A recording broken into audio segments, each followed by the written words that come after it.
Hello everyone, I'm Julia and I'm going to be talking to you about autism, what it is and how it can impact on the individual, with specific reference to dogs and dog training. My hope is that the information provided here will help to inform your practice and give you ideas about what might help you to meet the needs of any autistic adults that you work with. The next couple of slides are going to give you a little bit of information about me, where my understanding of autism comes from.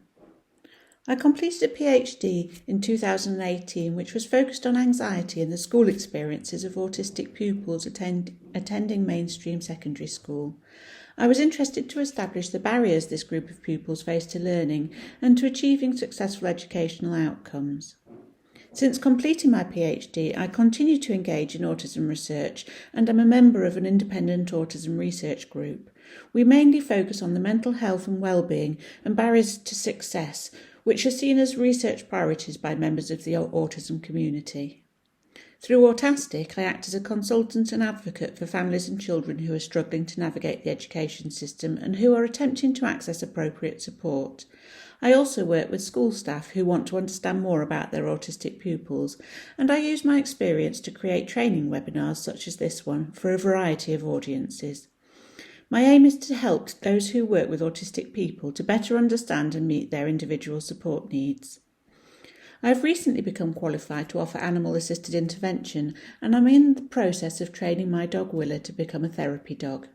Together I hope we will be able to support autistic people who are experiencing distress. Everything I do in my working life is dedicated to enhancing the lived experience of autistic people. There are many theories about what autism is and why it presents in the way that it does. I have studied several of these in depth and do not believe that any currently explain autism adequately. What the autism literature does tell us is that there is still no consensus amongst researchers or practitioners about what autism is, and the definitions and criteria for diagnosis are reformed over time as we learn more about it. Opinions can vary hugely depending on the model of disability a person subscribes to. So for you who's listening to this today, it's important to recognise that what you'll be hearing in this talk is only my opinion. However, it is an informed opinion, and it's based on more than a decade of study and research. I first began studying autism when my eldest daughter was diagnosed in 2010, and I haven't stopped since. It's based on my work with and learning from autistic individuals. I've experienced supporting and working with autistic children, young people and adults in a variety of settings. I've supported dog trainers to work with autistic adults and trained dogs for autistic children, and I have supported autistic people to train assistance dogs for themselves. What all the autistic people I have had the pleasure of working with have taught me has been invaluable in helping me to understand autism and its impact on the individual. I also have 5 autistic children from whom I've learned so much. And finally, I have a lifetime of lived experience, as it turns out that I'm autistic too. I didn't find out that I was autistic until I was 42, which seems astonishing looking back now. My diagnosis meant that I was able to view my life's experiences through a different lens, and suddenly they made sense in a way they hadn't before.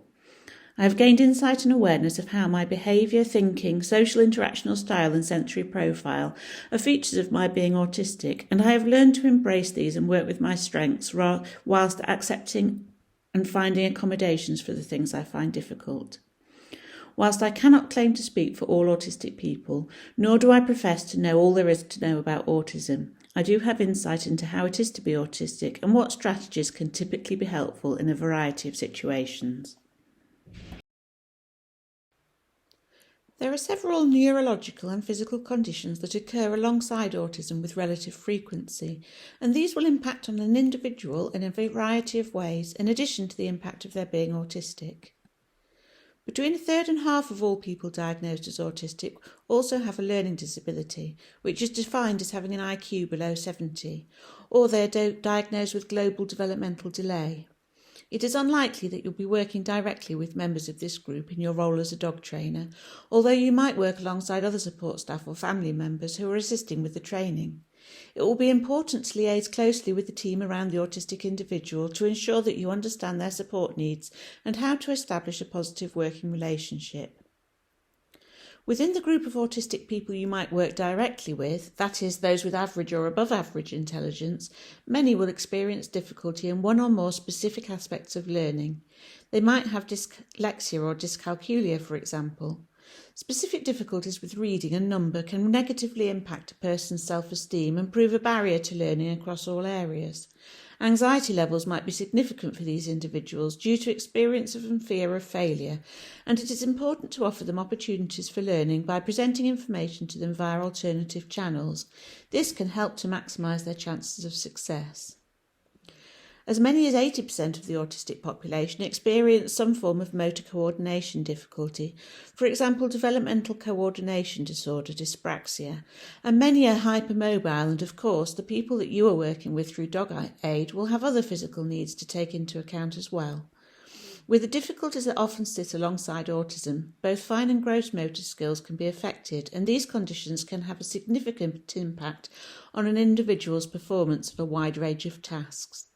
Not being fully in control of your body can be both frustrating and upsetting. Hypermobility causes pain and fatigue and will impact on a person's ability to both coordinate and control their body movements and on their stamina for movement. The physical aspect of dog training might cause specific difficulties for some autistic clients, and without appropriate accommodations, their ability to cope with and be successful during sessions that occur later in the day or later in the week might be compromised, as might be their stamina to complete any homework tasks you set for them. This is something to think about and discuss with clients when arranging sessions. Between 30 to 80% of autistic people also have ADHD. The estimate is so wide because there is an overlap in presentation, meaning that some autistic people with ADHD will remain undiagnosed. That is, their ADHD will be considered as a feature of their autistic presentation. ADHD is characterised by inattentiveness, hyperactivity and impulsiveness. You can expect somebody with this diagnosis to struggle to maintain their attention and to become easily distracted, making completion of tasks difficult. They are also likely to move excessively, fidget and find it difficult to keep still. It is common for people with ADHD to have little sense of danger and to act without predetermined thought, and so their level of risk, both physically and socially, might be heightened. This risk must be carefully assessed to mitigate the occurrence of negative events and also taken into account when considering where and when to hold training sessions. Sessions might need to be shorter than average, and you might need to develop strategies together with your client that help them to focus and retain information. The impact of any co-occurring condition on an autistic individual's behavioural presentation and ability to engage with and listen to you all need to be taken into account when you are working with them. Understanding and accommodating the unique cognitive, communicative, social, behavioural and sensory profile of each client will be crucial to maximising the potential for them to achieve positive training outcomes.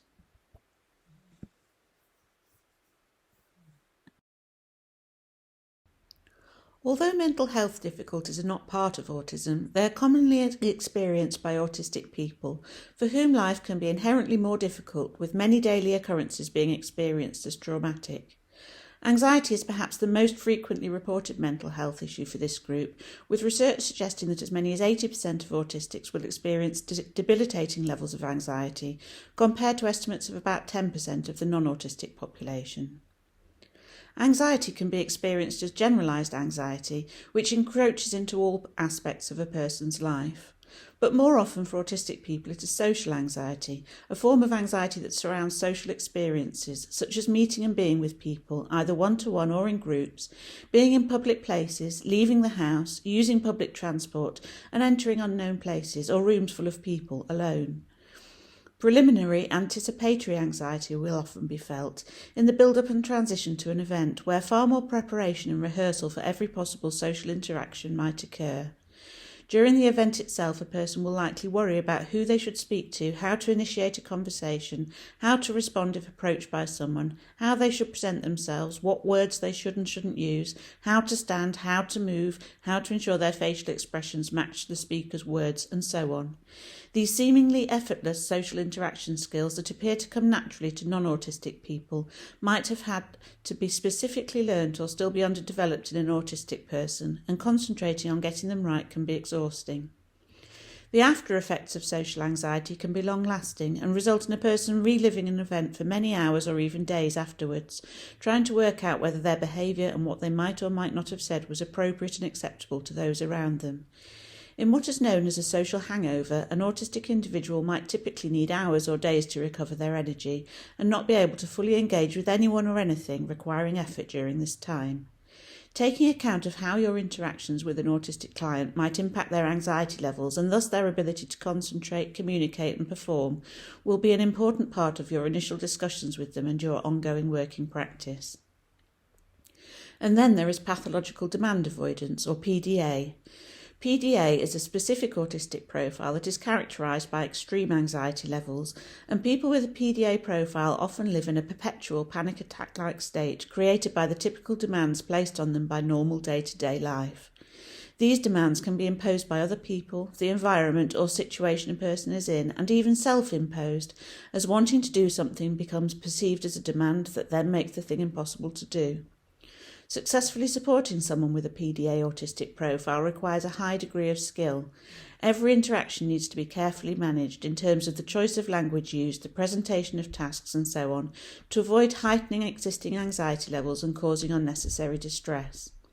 Anything that could be perceived as criticism will be likely to create a spike in anxiety, and so feedback must be carefully constructed to avoid this. If a client discloses that they have PDA, it is likely that you will need to seek specialist advice about appropriate working practices. It will be important to work closely with the client to gain as much insight as possible about how they respond to instructions and how you can best support them to work with you effectively. So what is autism? All autistic people will necessarily have some level of difficulty or difference from non-autistic people in the following areas of functioning. If they didn't, they wouldn't have been diagnosed as autistic. Social communication and interaction, thinking style and repetitive behaviours, and sensory perceptions and processing. Although autistic people all share the same diagnostic label and are affected in the same areas of functioning, the way autism impacts each individual person is unique. We will look at each of these three areas separately. Social communication and interaction relates to the way people communicate their thoughts, feelings and intentions, and includes language use and comprehension, understanding the point of communication, how it is used and to what effect. It encompasses body language and gesture and the understanding and use of social norms in relation to interacting and behaving with and towards other people.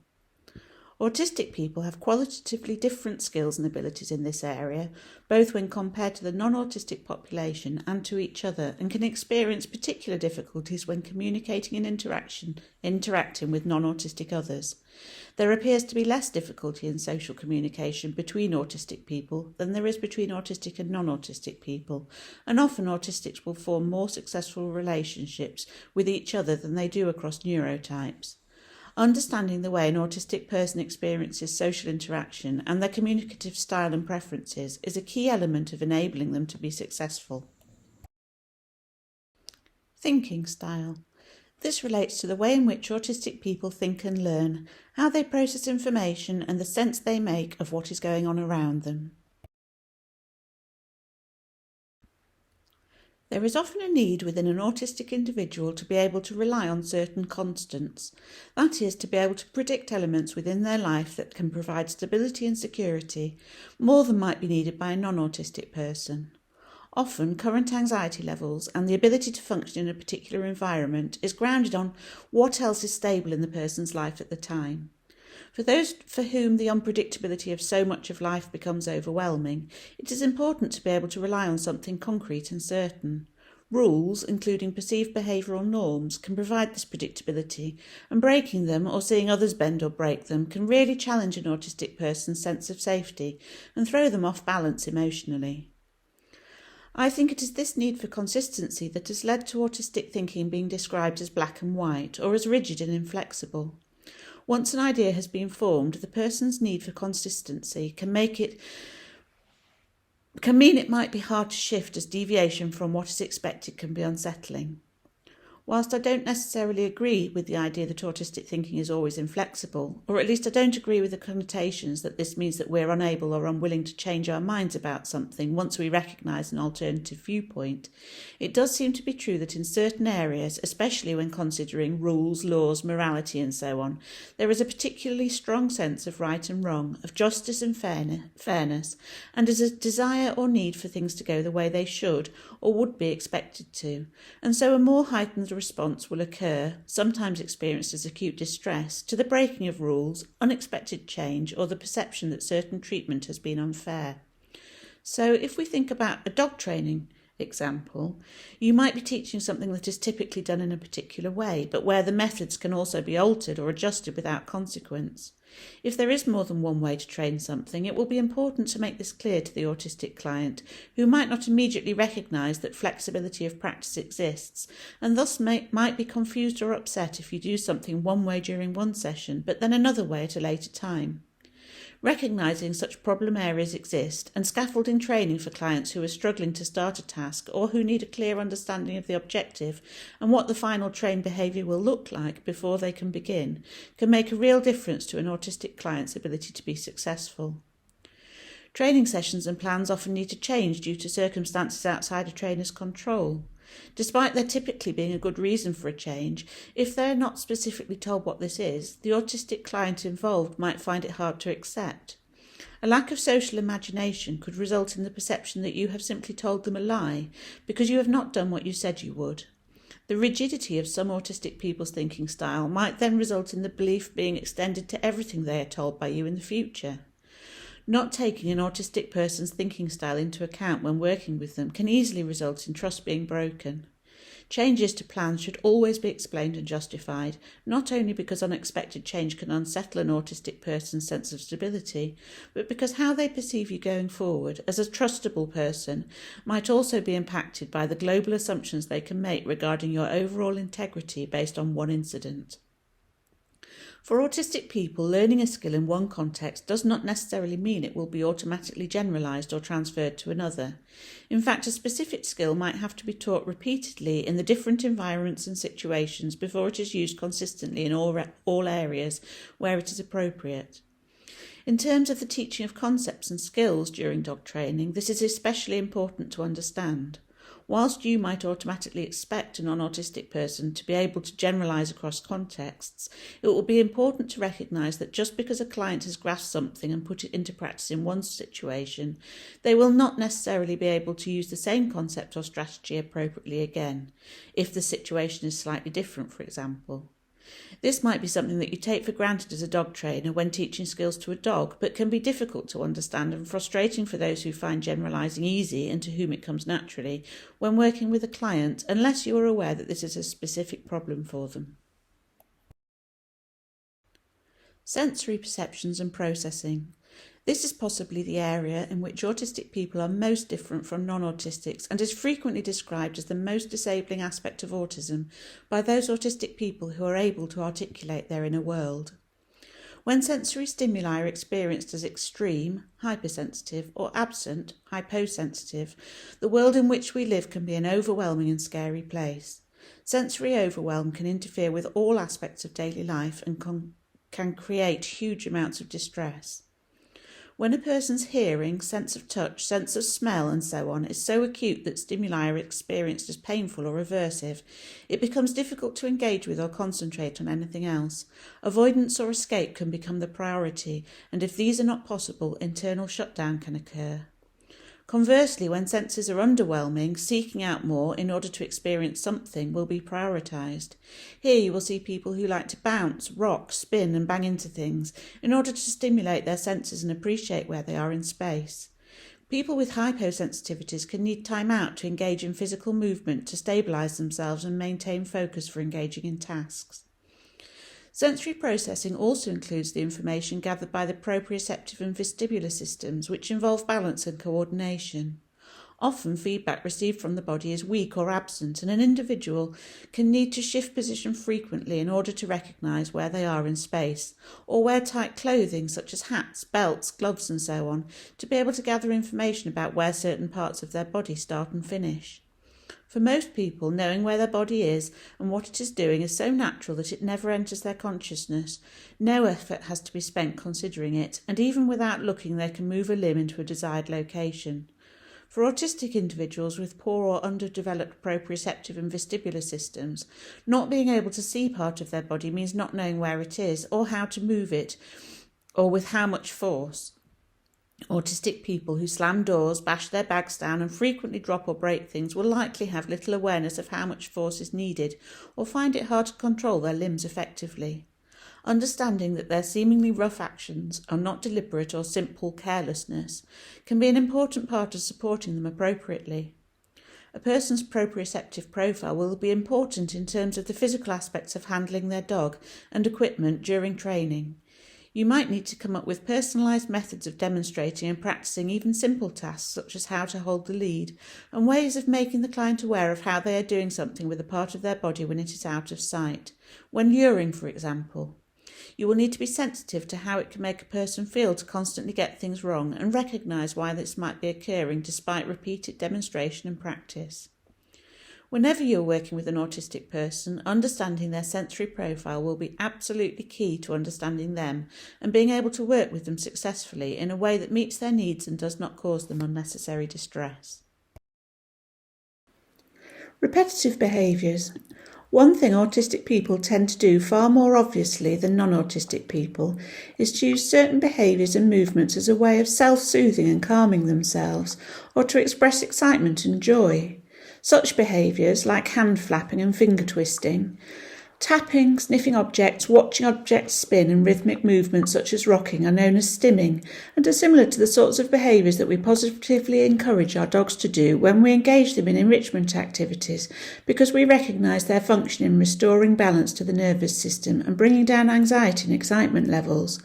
While we recognise our dogs need to sniff and lick and chew, these tend to be seen as species-specific behaviours and are considered inappropriate when performed by humans, at least inappropriate if performed publicly.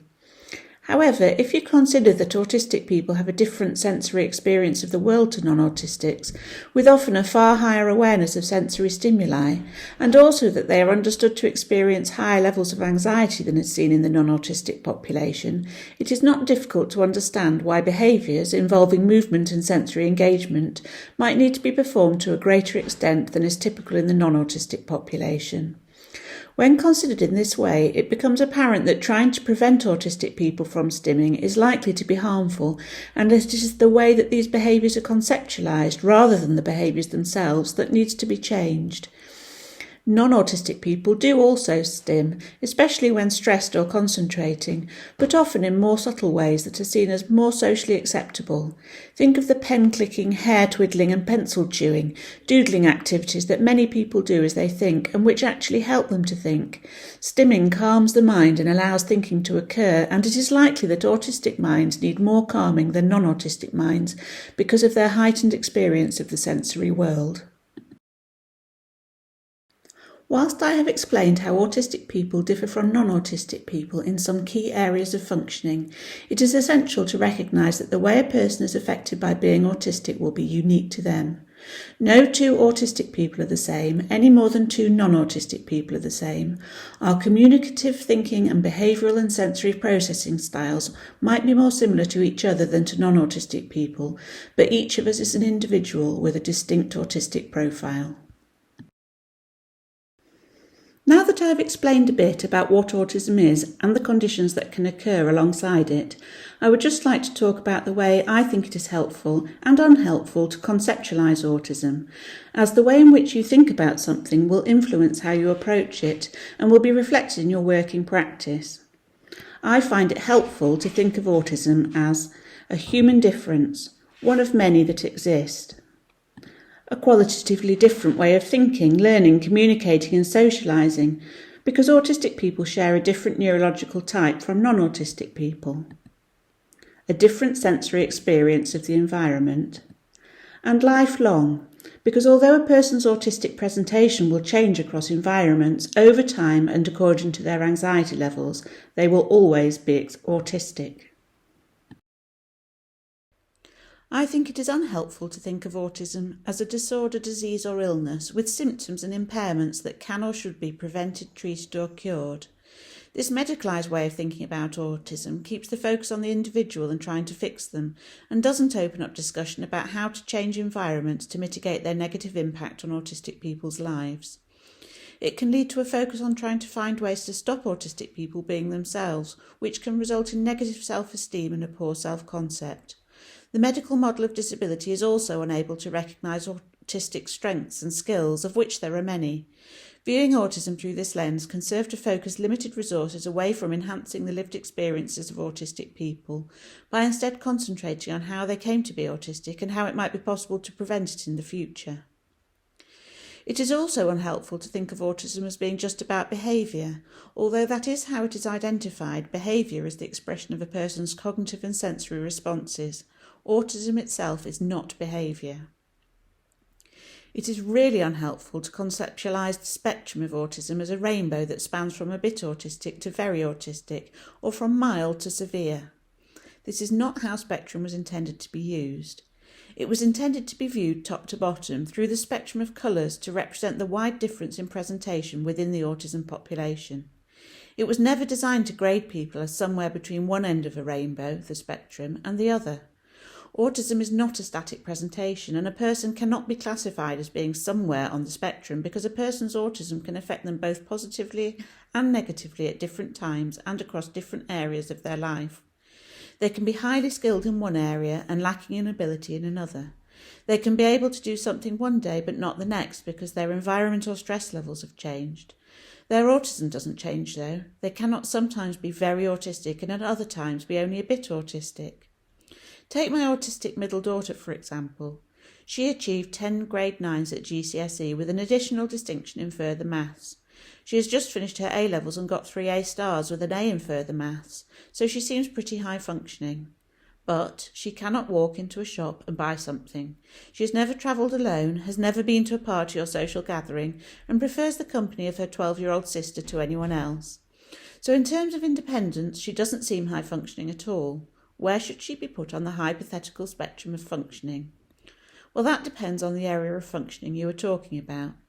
She is intellectually very high functioning and extremely verbally able and articulate, but she also does not feel able to talk in a group of people or how to initiate interactions, and because her processing speed is slow, she is not able to keep up with the flow of conversations. She repeats questions back to herself in her head before she can comprehend what has been asked, and therefore requires more time than would typically be expected to respond with an answer, and is easily confused if several people are talking at once. She doesn't seek out company and does not like to be alone with any one person, except her sister, for fear of being expected to talk. Would that class as being socially low functioning? She is generous and kind and does her best to please others, so is that socially high functioning? But without being explicitly told what is needed or what the problem is, she does not intuitively know how to respond to the emotional distress of others. Indeed, she can observe tears rolling down your face but not recognise that you are sad without it being pointed out. So maybe that's socially low functioning. She doesn't rock or flap and can perform her self-care tasks. Does that make her only mildly autistic? But she is so anxious about not being able to predict or know what to expect in every unknown single situation that she is virtually housebound unless she is with me. So whereabouts on this spectrum should she be put? Do you see why viewing it as a linear construct on which you can be placed somewhere between mild or severe, or high or low functioning is not helpful? The problem with conceptualising autistic people in this way is that it leads to assumptions about them overall and fails to take into account the differences within their functioning, what is known as the spiky profile of autism, where strengths and comparative weaknesses are not evenly spread across functioning areas. For a child like my daughter, her areas of strength are so strong that her difficulties are often compensated for and go unnoticed by many. She uses learned strategies coupled with avoidance of anxiety-creating situations to cope, and it is only when circumstances demand that she be put in an unfamiliar situation that the difficulties being autistic create for her become apparent. This does not mean she is less autistic when her environment is right, and more severely autistic when it isn't. I do think that when most non-autistic people are talking about very autistic people, they are actually, and probably unknowingly, referring to those who also have significant learning disabilities and who are impacted by these and their autism in combination. This combination can make the presentation of a person's inner difficulties more obvious to the outside observer, especially if the person is unable to mask, perhaps because the social norms that many of us try so hard to conform to are beyond their comprehension, or self-advocate for environmental adjustments that would better suit their needs. Similarly, what used to be diagnosed as Asperger's syndrome is equated to being high functioning, when the only clinical difference for each diagnosis was IQ. Intellectually high functioning would perhaps be a more appropriate description. I think that what most people actually mean when they refer to a high functioning autistic is that their outward presentation appears more like a non-autistic person's. In other words, they appear more normal. What isn't recognised here is that for those autistic people who are cognitively able enough to mask their autistic inner self and behave in more neurotypical manner, often in an attempt to fit in, the effort of doing so and the damage to their sense of self can be extreme. Some people believe, including me, that it is this group of autistic people who would once have been labelled high-functioning or said to have Asperger's syndrome and are now labelled as autism severity level 1, who are actually most at risk of mental ill health as a result of the societal pressure to behave in ways that hide who they really are. It is members of this group of autistic people that you are most likely to be working alongside as a dog aid trainer. One reason why I prefer the spectrum infinity symbol compared to the rainbow is that it has no beginning and no end, and you can't be placed somewhere on it. It represents the ever-changing presentation of autism, both between and within individuals and within different areas of their lives. Despite all this difference, those of us who are autistic are still more similar as a group to each other than we are to non-autistic people. I think this is because we share a different neurological type. Our brains work differently from non-autistic brains in the same areas but with different results, just as all non-autistic people are different from each other.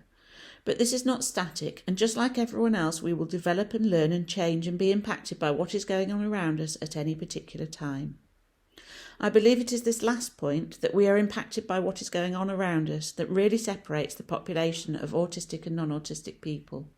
We, autistics, seem to be so much more significantly impacted by our environments, and by our sensory environments in particular, than the majority of non-autistic people are.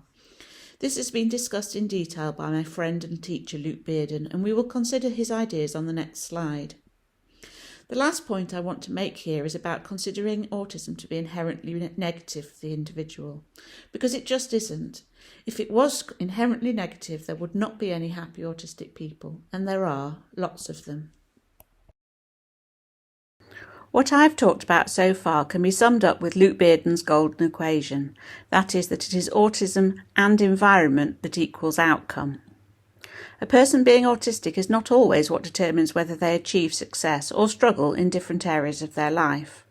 It is the combination of their autistic profile and the environment they are in that will influence how well or not they are able to function and achieve success. Autistic people can either be enabled or disabled by their physical, social and sensory environment.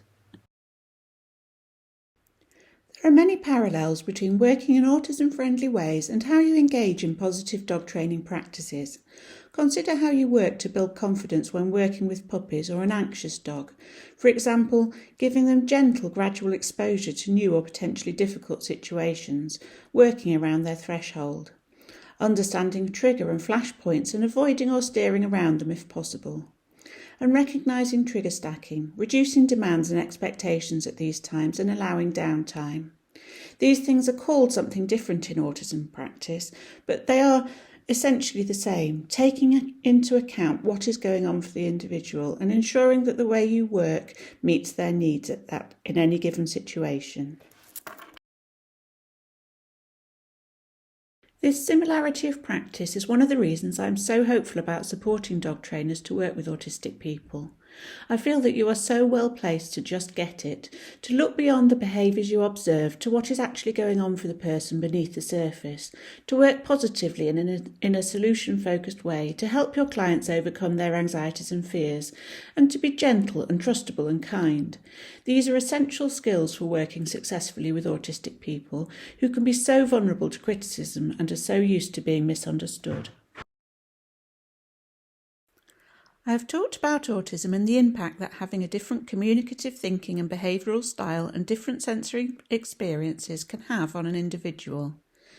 We're now going to consider some of the specific difficulties an autistic client might be faced with during the dog training process, from first introductions to ongoing training work. Understanding what difficulties might arise will better prepare you to support the autistic clients you work with and to help them to overcome any anxiety trigger points. Although when you are working with a dog aid client, the majority of your work will be done on a one-to-one basis, I'm going to discuss both group and individual sessions, as many of you might hold group sessions with other clients, some of whom might also be autistic, and so might find the information useful for your wider practice.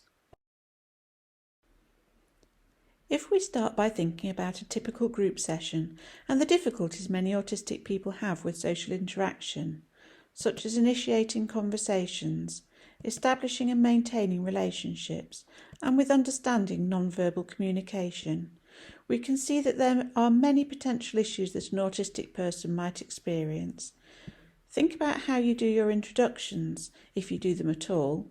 Maybe ask the autistic person for their preference beforehand, whether they would like you to introduce everyone by name or ask everyone to introduce themselves. For some autistic individuals, the idea of having to speak out in front of the group, even if just to say their name and introduce their dog, will be overwhelming, and suddenly having this sprung upon them might be enough to send them into shutdown. So find out the autistic person's preference and do that for everyone, so that you're being inclusive without making any accommodations obvious. Do you have group social times where the owners stand and chat while the dogs mix with each other? Be aware that these might be problematic for the autistic group member, and if you see them hanging back or looking like they'd like to join in but are unsure how to, see if you can naturally draw them into the group by going over to speak to them about their dog. Remember, though, that some autistic people will not want to form relationships with other group members and might not enjoy the more social moments. If this is the case, maybe make them optional. You could say, for those of you who would like to mingle, or for those who would like to get their dog to have the opportunity to practice a polite greeting, something like that, so that it's optional and without pressure. Consider how you use your body language in your sessions. Try to make your communication explicit without relying on gestures and facial expressions to get a point across. This doesn't mean don't use gestures, but that your communication shouldn't rely on them. Use the words that gestures convey at the same time. Considering how you structure your sessions and deliver your training in this way might really help any autistic clients to feel confident enough to fully engage and get the most out of your training. Being able to accommodate an autistic person's communication style and preferences will be an important part of making your sessions accessible to them, both when you're getting to know each other and on an ongoing basis. How do they feel about face-to-face working? Would it help them to have a video consultation with you in the first instance before you meet in person? Are they very literal in their understanding and use of language? Think about whether there is more than one way to interpret what you say and be explicit if there is. Do they find using the telephone difficult? If so, can you agree to make all communications via text or email?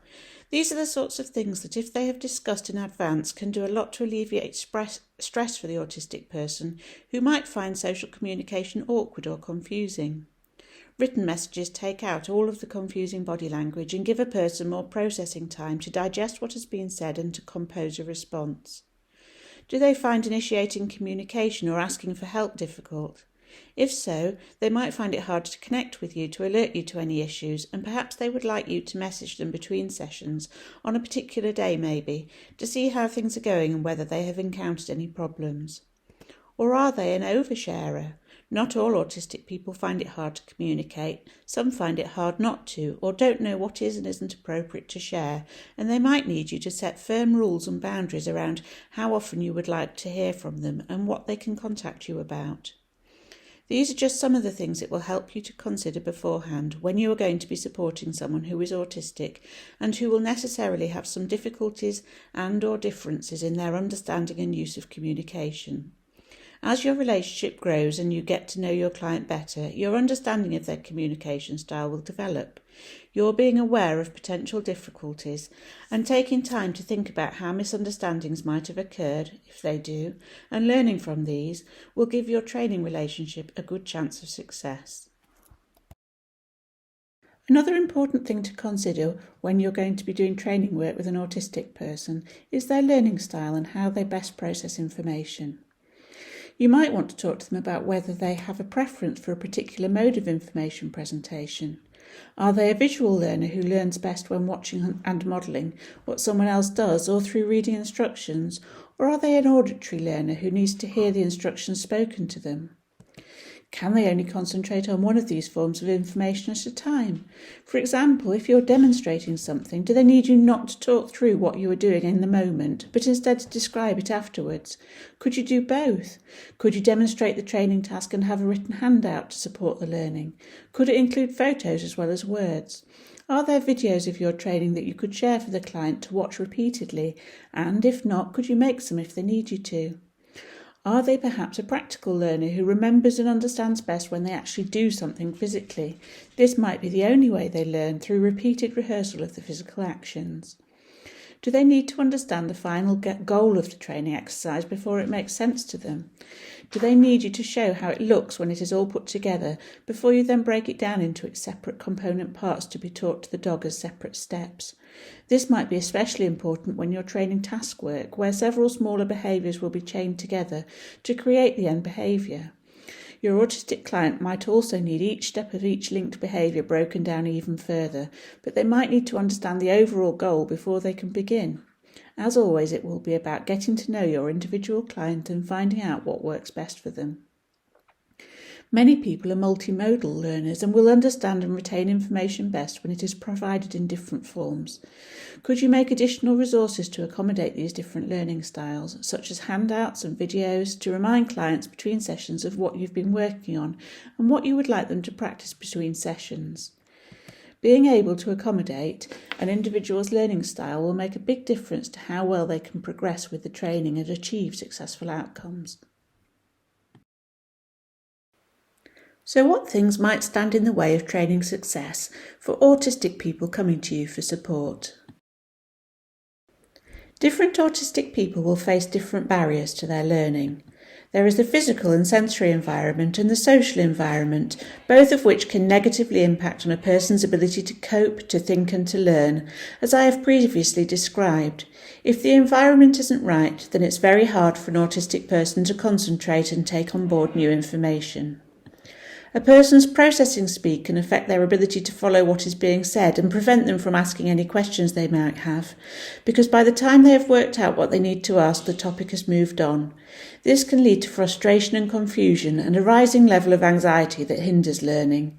Too much information presented too quickly can be a real barrier to learning for even a highly intelligent autistic person who just cannot keep up with the pace of presentation. Working memory can be compromised in autism, and some people will find it difficult to retain instructions they have just been given for a task that they are expected to complete. They might need to rehearse and repeat tasks a greater number of times than their non-autistic peers in order to be able to assimilate the information and use it again. This can be especially true of tasks that require multiple steps to complete or where timing and coordination are important. As I have said before, anxiety is extremely common within the autistic population and can be a significant barrier to learning. When a person's anxiety levels are raised, their brain goes into fight or flight mode and the processing needed to take on new information and learn is not able to be prioritised. As well as barriers to learning, there are also barriers to doing. Motor coordination difficulties might mean that your autistic clients find it difficult to physically perform the tasks required, such as luring and giving visual cues, and that timing these correctly might be compromised. The more complex the motor sequence needed, the more difficulty they are likely to have with performing it correctly, and this can cause embarrassment and frustration, especially if those around them are seemingly finding it effortless and are making few mistakes. Another barrier to doing things, to carrying out tasks, is something called autistic inertia. This refers to the physical and emotional effort it can take to move from one state to another, to start an action or indeed to stop one if doing it is enjoyable or mind-absorbing. Autistic people describe inertia as being extremely disabling, as it can prevent them from engaging in activities that they want to do, and sometimes even from completing tasks of daily living, such as feeding themselves or getting a drink, because an extraordinary amount of effort is perceived to be needed just to move, or to begin thinking about or doing something different from what is being done at the time. People describe themselves as being stuck and as needing someone or something to bring them out of this state. It can be much easier to move out of inertia when prompted by someone, or when it is necessary to attend to something for someone else's sake. And again, sensory overwhelm and anxiety can create huge barriers to doing. They are barriers to both learning and to doing, and are strongly related to each other within autistic life. A sensory overwhelm creates anxiety, and the more anxious a person feels, the more easily they are negatively impacted by sensory stimuli.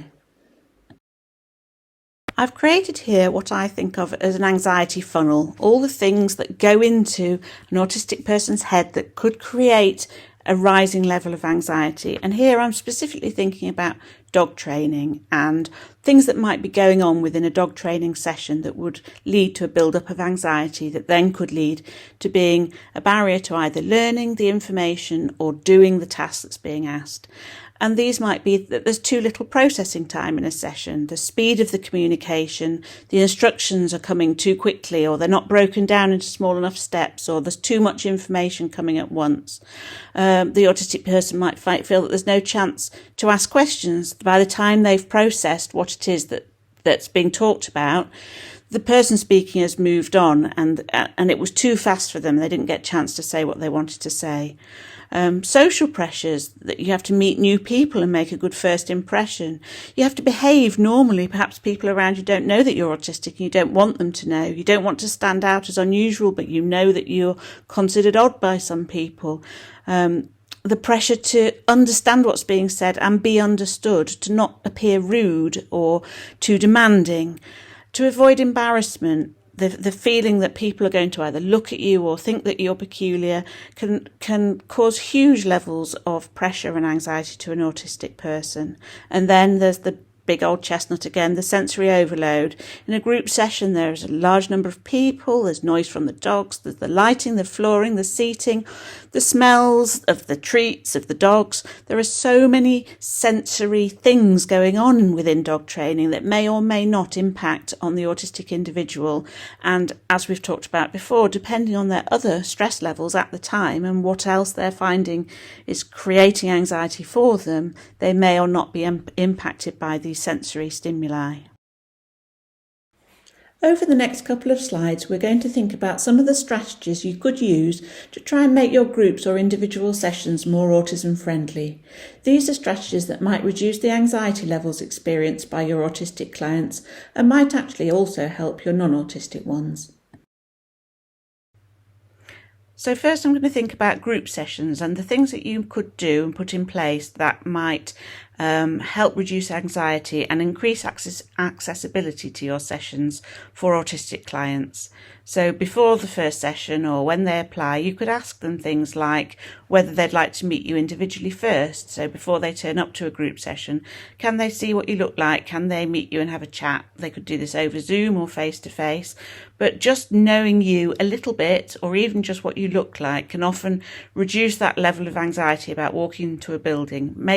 There's something familiar is going to be there, and that can be really helpful.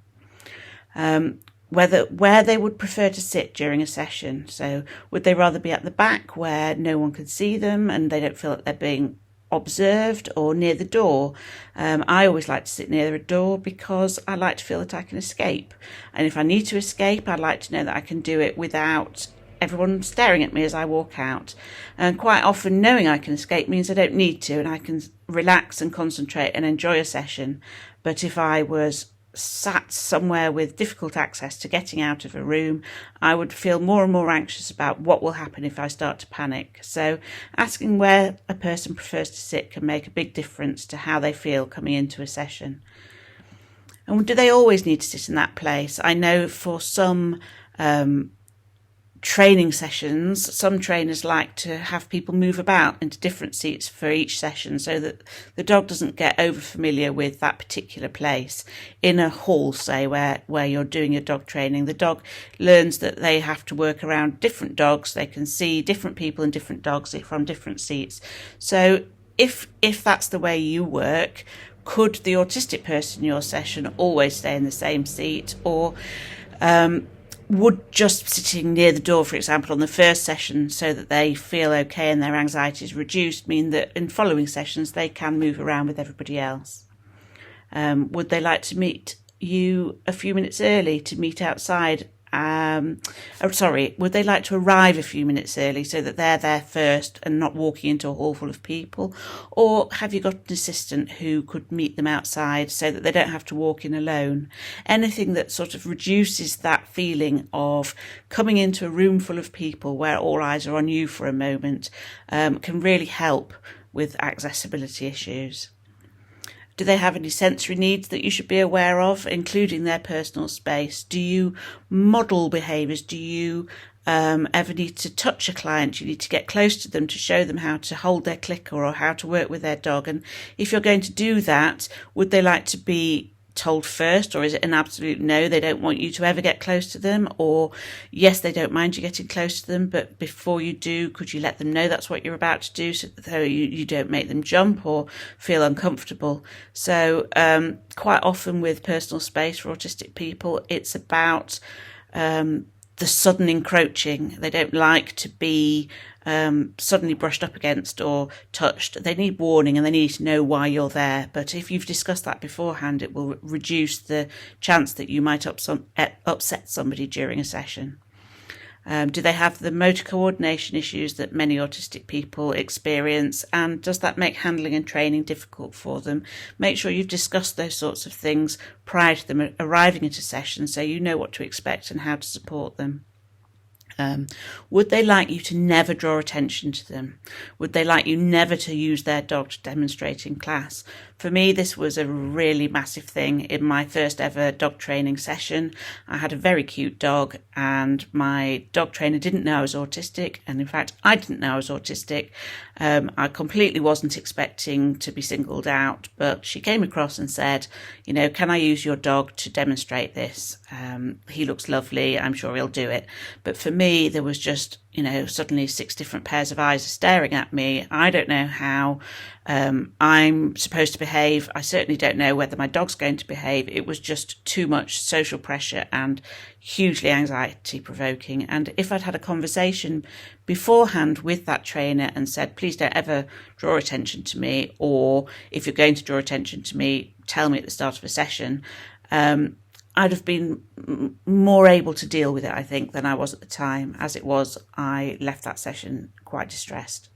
So whether it would help a client to have a written schedule beforehand, this is all about increasing understanding of what's going to happen so things are more predictable and feel more within a person's control. So do you provide written schedules of what's going to be covered in each session beforehand? And if you don't, could you? That would be useful. Does this autistic client need written homework sheet between sessions? It might be that you always do this, but I know that some trainers will say, before next week, I'd like you to practice these things that we've done today in different environments, proof these behaviours, do them around distractions. But actually for that autistic person who's managed that session, by the time they've left, they can't remember what you've actually covered because they were just so overwhelmed during the session. So, even if they've performed really well during the session in the moment with you there guiding them, it might be that they need it written down for them so that they can continue to work on it between sessions. And this one's quite important to me. How would you know if your autistic client was struggling? And if they were struggling, what would they like you to do about it? So is there a way of identifying that they're going into crisis, or if they're getting upset, or if they don't understand, if they know what their telltale signs are and can let you know, or you can work out between you a way of them communicating to you that they are really struggling with something, that might be really helpful to them in terms of reducing anxiety, and also what they want you to do about it if they are struggling. For me, emotional regulation is quite difficult. I often, if I'm feeling frustrated or anxious, I cry, and I'm not feeling upset. In fact, I'm feeling really irritated with myself because I can feel this crying is going to come and soon tears are going to be streaming down my face. I don't want that to happen. I don't want that to be the way that I present myself. And if I say to somebody beforehand, if I get stressed, I'm going to cry, but please ignore the tears. Please just carry on talking to me and listening to me as if I'm not crying, and then it will stop. Quite often it doesn't actually happen because my anxiety levels are reduced because I know that they know. But also if it does and they're not suddenly alarmed that I'm sitting there weeping and we can just carry on, then it doesn't matter. I can get over it and things will flow much better. And how would they like to be provided with feedback during a session? Is it okay for you to talk to them during a session, or do they need you to talk to them privately afterwards, or email them feedback after the session and they've got home and they can concentrate on what it is that you're going to be saying to them? For me, real difficulty during a session is either being singled out for praise, but even worse, being told that I'm doing stuff wrong. And I know it's critical feedback and it's useful, but to hear, that my legs aren't quite where they're supposed to be, or I'm doing my clicker at the wrong time, it can be really difficult for somebody who's already quite self-critical and trying their best, but still getting it wrong, and even knowing they're getting it wrong, but not being able to stop doing it wrong because their timing's all off. Just consider how that might feel and discuss with a client beforehand how they'd like you to provide the feedback to them to help them to learn, because obviously feedback's really important, but the way you deliver it might be the difference between a client coming back or running away from your session and thinking it's not for them. Many of the things I've talked about in relation to group sessions will also apply to sessions you hold individually with clients.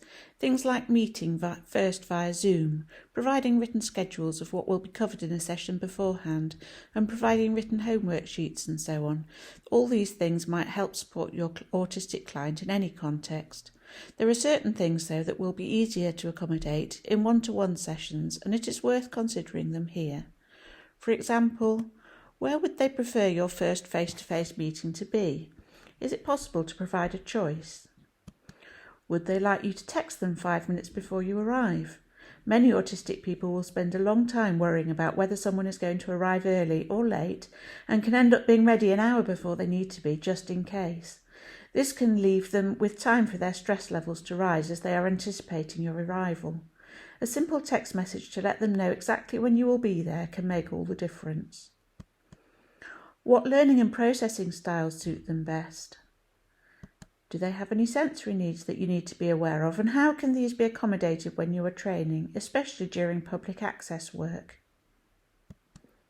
Do they have any motor coordination needs that might make handling equipment and training certain things difficult for them, over and above those that you will already know about because of their physical disability?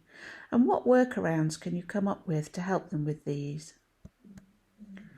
Do they need specific support to help them to manage any changes to plans, cancelled sessions, changed timings, changed activities, for example? We all know that there are a multitude of reasons for a change in plans.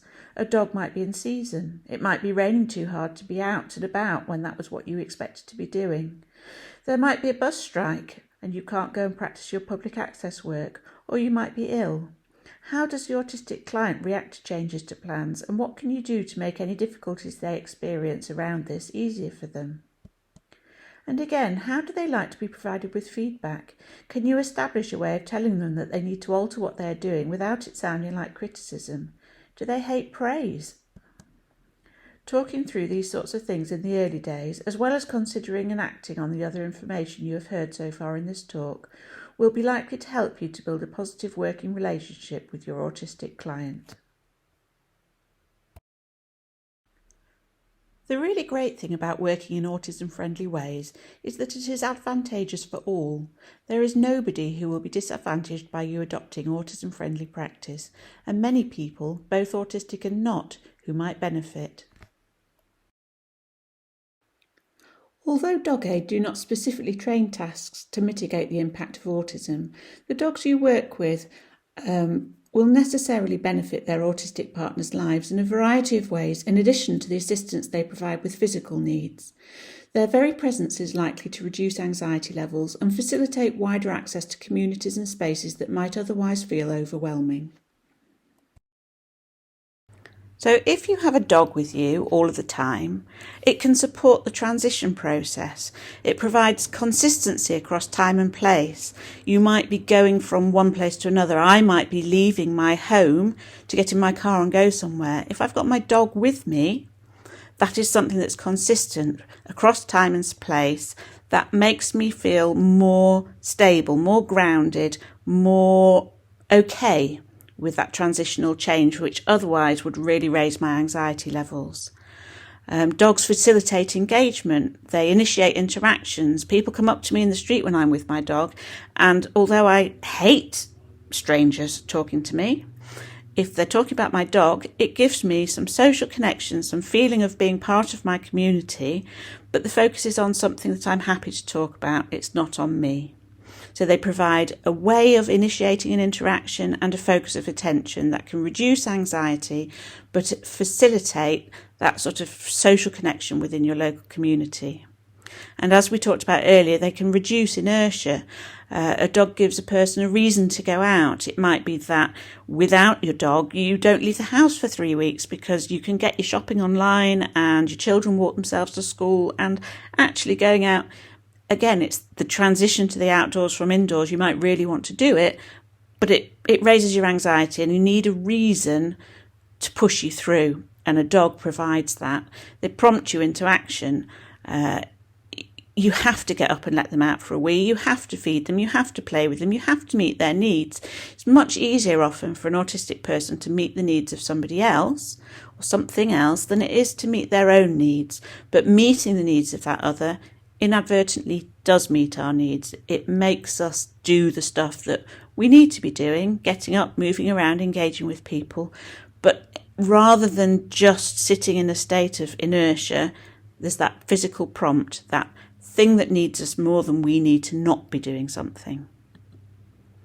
So all of these things, the supported transitions, the facilitation of engagement, reducing inertia, all feed into reducing anxiety, maintaining a sense of stability, as we said, across time and place. They provide a calming presence. I mean, it is calming if you've got a well-behaved dog, something to stroke, reduces your blood pressure, gives you sensory feedback, provides physical comfort and company, and promotes independence, the enabling that greater inclusion in your community that's important to the individual. I mean, if an individual doesn't want any community inclusion, then that's absolutely fine. But for those that do, but who find it difficult, then a dog can do that. And for me, I've just found that it's been hugely positively beneficial to have dogs with me. I'd like to end by acknowledging my gratitude for the work that you do. The task work performed by their assistance dog will have a hugely positive impact on all Dog-A clients' lives. But for those clients who are also autistic, the impact of having their dog with them might go way beyond the task work. As you will understand from this webinar, the benefits of having a constant companion to provide emotional and sensory as well as physical support in the home, across transitions and into the community can be positively life-changing for this group of people. So thank you so much for all that you do. I would like to thank you for listening and hope you've found this presentation informative and useful. If you would like to access my research publications, the majority are available through ResearchGate using this link.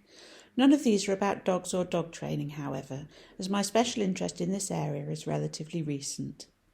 Further webinars will be available through the Au-tastic website when it goes live and will include topics such as working with autistic children.